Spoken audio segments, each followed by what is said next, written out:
Analyse, avis, questions d'actualité, c'est le podcast du Labo des Jeux. Bonjour et bienvenue dans un nouvel épisode du podcast du Labo des Jeux. Aujourd'hui on parle de Sears Catalog, un jeu de Taylor Reiner, édité chez Bezier Games. Alors à la base, le jeu avait le nom de Of What's Left, mais il a été repris par Bezier Games sous le nom de Sears Catalog. Le but cette fois-ci, c'est ce qu'on appelle du shading, c'est-à-dire qu'il va falloir vider le plus vite possible votre main. Pour les cartes, on a des cartes qui vont de 2 à 13, et ce dans 5 couleurs. Plus des cartes wild, qui pourront prendre un peu la valeur et la couleur qu'on veut, et également des cartes artefacts, histoire d'amener un peu de chaos. Alors, comment on gagne dans Sears Catalog ? Il va falloir vider votre main. Et pour ça, vous allez jouer ce qu'on appelle des melds. Des melds, c'est tout simplement des combinaisons possibles. Vous allez pouvoir jouer des cartes seules, ou alors des paires, ou des brelans. Et si vous voulez jouer des suites, il faut qu'elles soient de la même couleur. C'est l'unique moyen de les jouer. Les autres joueurs doivent jouer la même combinaison, mais avec des cartes de plus forte valeur. Je joue une paire de 2, il sera donc obligatoire pour mes adversaires de jouer également des paires, et plus forte que la paire de 2 tout simplement. Ici, quand vous passez pour, on va dire, le pli, si on peut appeler ça comme ça, vous passez jusqu'à ce que tous les joueurs sauf un les fait, et le dernier joueur enlève les cartes de la table et relance un nouveau meld avec ce qu'il veut depuis sa main. La manche s'arrête quand un joueur n'a plus de cartes en main. À ce moment-là, on passe au scoring, et c'est là qu'est le principal twist du jeu si on veut aller par là. Tous les joueurs qui ont 0 carte en main, c'est-à-dire celui qui vient de finir, mettent 0 points. Jusque-là, rien d'anormal. Les joueurs qui ont plus de 6 cartes en main perdent 1 point par carte dans leur main. C'est pas le bon plan d'essayer de garder des gros carrés ou des gros brelans pour essayer de les jouer à la fin. Il faut mieux à un moment donné réussir à vidanger de la carte très très vite.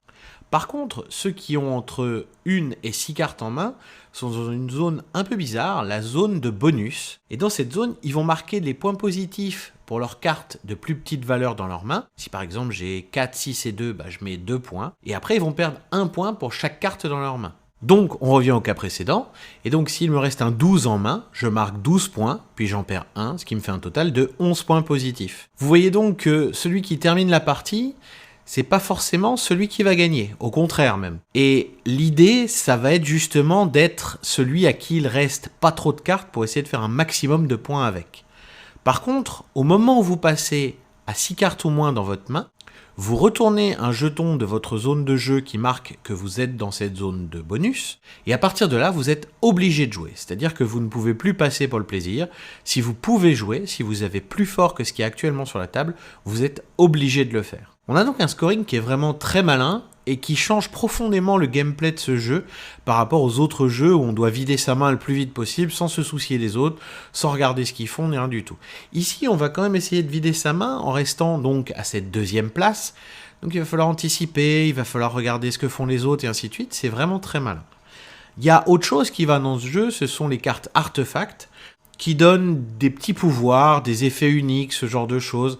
C'est très chaotique, mais bon, on les utilise qu'une fois par manche chacune, on en a 2 chacun dans la main, donc c'est pas non plus la folie complète, mais ça rend le jeu bien plus vivant et bien plus fun. Vraiment, sans ces artefacts, je pense qu'il serait un petit peu trop basique, un petit peu trop plat et fade, un peu sans saveur. Mais là, avec ces cartes artefacts, il y a ce petit côté en plus qui fait que c'est bien agréable de jouer à ce Sears Catalog. Alors, ce Sears Catalog, c'est un bien bon jeu, vraiment, on aurait pu le croire classique, mais pas tant au final, que ce soit par son scoring ou les cartes artefacts. Je vous le conseille à 4 joueurs minimum, parce que de toute façon, en dessous, ça va être beaucoup trop plat et il va pas se passer grand chose. Et voilà, au final, vous savez déjà tout sur ce jeu-là, je vous invite à l'essayer, il est pas si mal que ça, celui-là. En tout cas, c'est tout pour moi, je vous souhaite une bonne journée, et à bientôt pour un nouvel épisode du Labo des Jeux. Vous pouvez également nous soutenir grâce à notre Ko-fi, dont on vous met le lien en description. Merci.